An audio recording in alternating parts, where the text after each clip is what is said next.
Bueno, bienvenidos a esta sesión de trabajo. En esta ocasión entonces vamos a hablar sobre la importancia que tienen las teorías pedagógicas contemporáneas, ¿sí? Primero vamos a entrar a definir qué se entiende por teorías pedagógicas, la importancia que tienen estas teorías pedagógicas para el acto educativo, quién es desde la pedagogía, quién es el docente, cómo se concibe la escuela, cómo se concibe la pedagogía. Se analizará también el concepto de calidad educativa y la práctica pedagógica.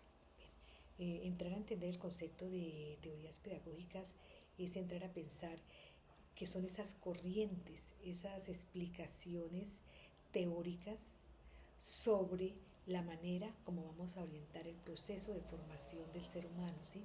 Cómo vamos a orientar la formación de la personalidad de los sujetos que se implican en el acto educativo de acuerdo con esas características del contexto, de acuerdo con unas circunstancias históricas que determinan ese contexto histórico, de acuerdo con una concepción de economía, de política, de Estado, de sociedad. ¿Sí?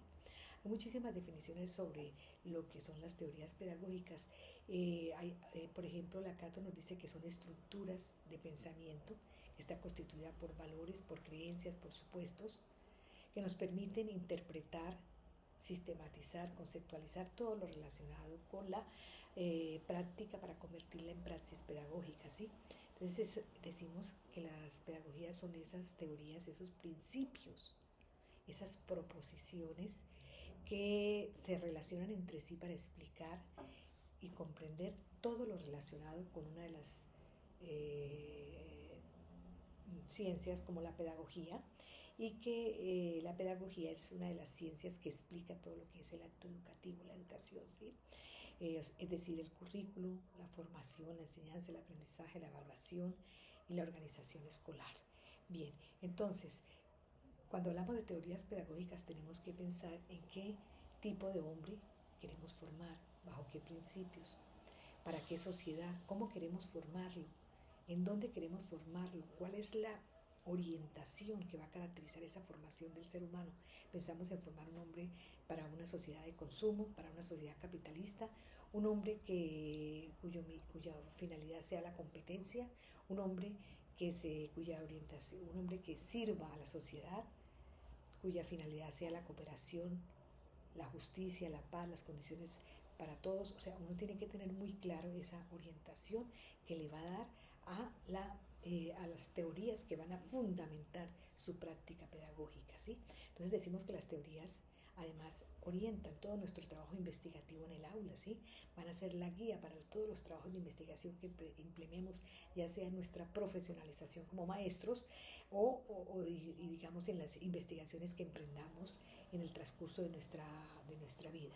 Entonces este marco de pensamiento nos va a permitir comprender, nos va a permitir transformar todo lo relacionado con la práctica educativa, ¿sí? Eh, Henry Giraud, Henry Giraud nos dice con relación a la educación, que la educación es una lucha por elegir qué tipo de futuro queremos para los jóvenes hoy en día, ¿sí? Es bien significativo este planteamiento de Henry Jaurès porque es centrar para qué sociedad queremos formar, ¿sí? Igualmente decimos entonces, hablando de la pedagogía, decimos que la pedagogía puede ser una ciencia, puede ser una disciplina, puede ser una práctica. Entonces cuando hablamos de ciencia, hablamos de que la pedagogía es una de las ciencias que implican la educación, ¿sí? Otros investigadores, otros pedagogos dirán que la filosofía, otros que la psicología, que la antropología. En nuestro caso vamos a concebir que la pedagogía es la ciencia de la educación, ¿sí? Su objeto es la educación en sí misma, es la formación del ser humano, ¿sí? Decimos igualmente que la pedagogía es una disciplina que conceptualiza, que explica, que experimenta los conocimientos referentes a la enseñanza de los saberes disciplinares, de los saberes que se enseñan en cada una de las disciplinas, ¿sí? Y es una práctica que busca generar aprendizajes significativos a través de diferentes métodos, a través de diferentes formas, a través de diferentes acciones, el resultado de la experiencia, de la observación, de la práctica y la teorización, ¿sí? Igualmente decimos que la pedagogía es una ciencia o que la pedagogía tiene validez como ciencia cuando describe, cuando analiza, cuando se reflexiona y se proponen desde la práctica pedagógica, desde la práctica que hace el docente, teorías que generan una serie de cambios y transformaciones en esa práctica que el docente desarrolla en el aula de clase. Las teorías proponen nuevas teorías a partir de la reflexión del docente sobre lo que hace. El docente es un investigador de su práctica, asume reflexivamente lo que hace en la institución, lo revisa a la luz de las teorías y propone nuevas prácticas. Hay muchas investigaciones y muchos teóricos que hablan de la pedagogía, está Vasco, está Mockus, está la pedagoga Zuluaga, y por ejemplo en el caso de Vasco nos dice la pedagogía es un saber teórico práctico, ¿sí? que ha sido generado por los pedagogos a través de la historia y sobre la práctica pedagógica. Igualmente Antanas Mockus, por ejemplo, nos dice que la pedagogía es una reconstrucción que recoge el saber cómo y lo eleva al saber qué, es decir, que llena de razones la práctica educativa. También está Olga Lucía Zuluaga, que nos dice, la pedagoga Olga Lucía Zuluaga, investigadora de la Universidad de los Andes, que con relación hace la pedagogía, hace su análisis en un triple sentido. Por una parte nos dice que es en un sentido formal y en un doble sentido que es analítico metodológico. Y desde el punto de vista formal, Olga Lucía considera que la pedagogía es una disciplina que conceptualiza, aplica, experimenta los conocimientos referentes a la enseñanza de los saberes específicos desde las diferentes culturas. Y desde un punto de vista metodológico, digámoslo así, habla como un campo de saber y como un campo de trabajo, ¿sí? Y desde el punto de vista analítico, metodológico, la pedagogía lo ubica como un saber que tienen los docentes.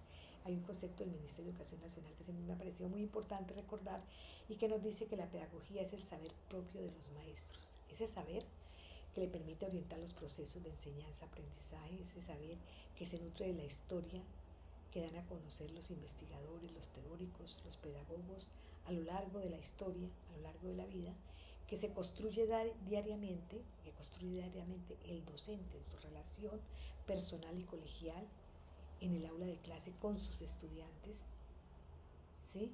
Y que digamos, muestra a través de los logros sobre las metodologías más apropiadas que se ajusten a ese desarrollo del ser humano que se quiere formar, ¿sí? Bien, tenemos también que hay un concepto muy importante que tiene que ver con el saber pedagógico, que es ese conocimiento, ese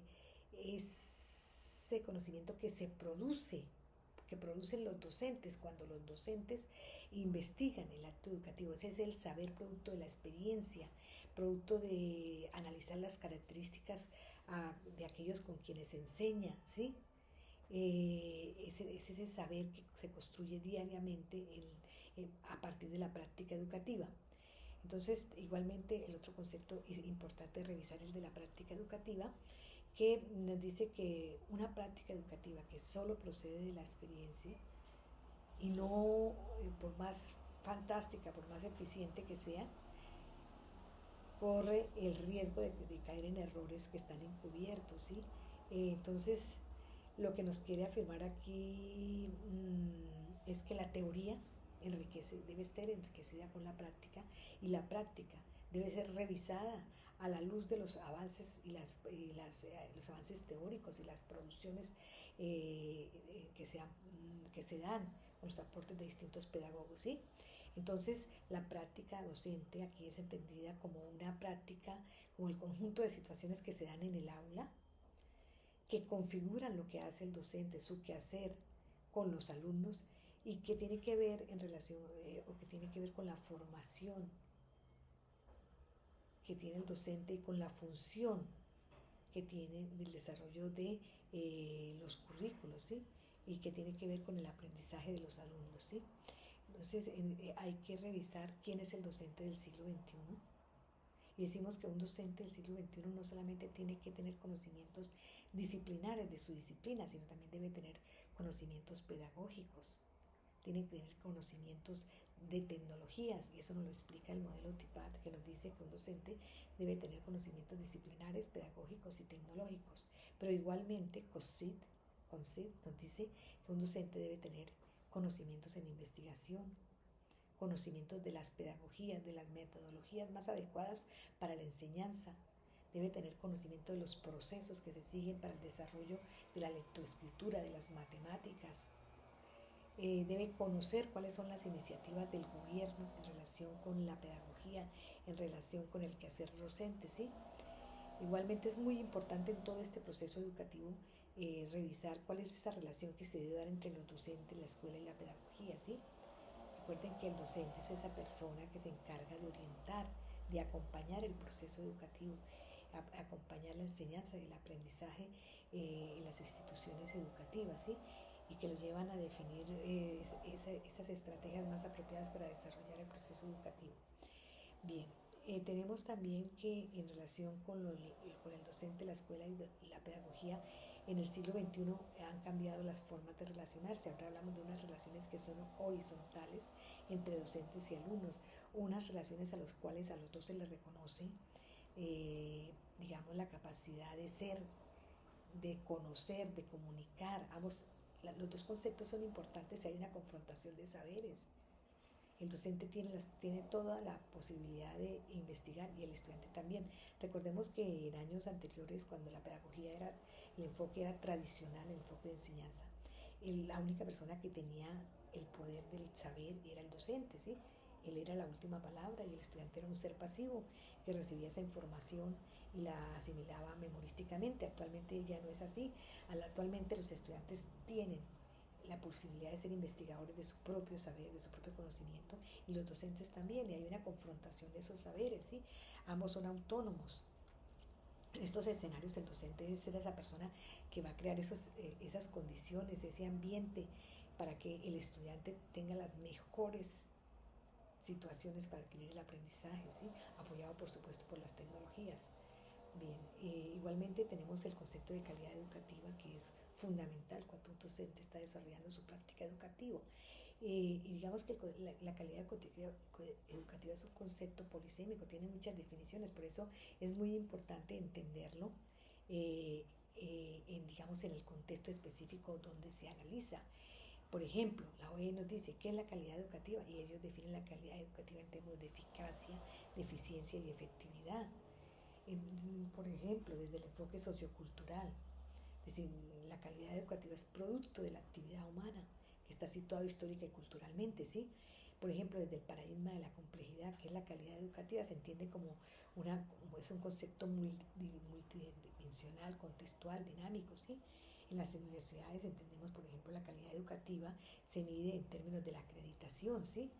Y está determinada por la universalidad de los conocimientos, la integralidad, la equidad, la responsabilidad, la coherencia, la transparencia, la pertinencia de los contenidos que se enseñan, la eficacia, ¿sí? Braslavsky nos habla de unos factores de calidad en la educación y él nos habla de que el foro debe estar en la pertinencia tanto personal como social. Debe estar en la convicción de la estima, la autoestima de los docentes involucrados en ese proceso, de los estudiantes, de la comunidad educativa, de la fortaleza tanto ética como profesional de los maestros que se involucran en el acto educativo, que se profesionalizan en esta labor tan noble, ¿sí? De la capacidad de conducción de directivos de las instituciones educativas, del trabajo en equipo, de las alianzas que se den entre las instituciones educativas y entre los distintos agentes educativos, del currículo que se desarrolla en la institución, del enfoque de ese currículo, ¿sí? De la finalidad del acto educativo, de la calidad y la cantidad de contenidos que se deben trabajar, que sean acordes a esas circunstancias históricas y contextuales en donde se está inmersa la institución educativa y donde se está formando ese docente, ¿no? De la pluralidad de las didácticas, de las formas de desarrollar el conocimiento, ¿sí? De las metodologías, de la cantidad de materiales que debe disponer un docente para trabajar el acto educativo. Asimismo, él nos dice de la importancia de los estímulos académicos para los docentes. Entonces, como pueden ver, la calidad educativa tiene muchísimas definiciones, ¿sí? Por ejemplo, Cosnet nos habla de que la calidad educativa depende de una muy buena planificación, de un proceso de evaluación y seguimiento de los alumnos, de una organización del aula horizontal, de una educación que sea inclusiva, de unos contenidos y una pedagogía apropiados a las necesidades y calidades y diferencias y potencialidades de los estudiantes.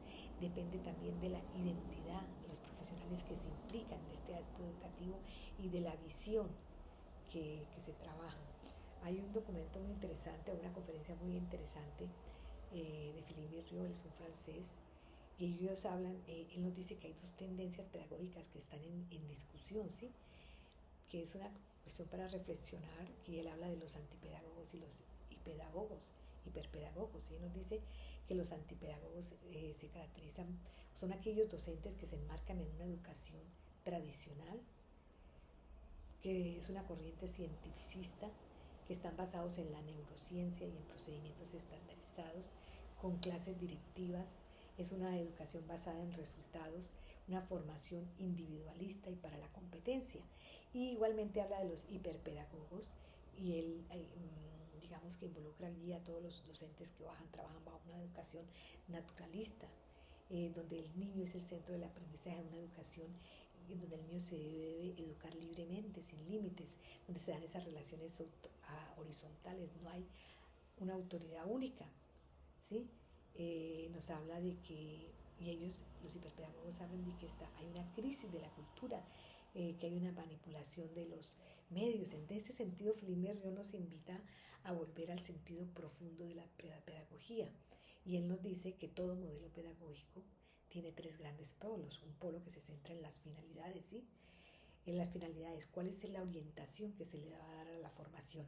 ¿Orientamos hacia la competencia o orientamos hacia la colaboración? Y nos habla también del polo epistemológico, ¿sí? El polo epistemológico de los conocimientos. ¿Qué quiere decir esto?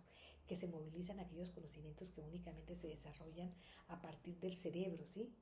O se trabajan los conocimientos ubicándolos en un contexto histórico, en un contexto cultural y social.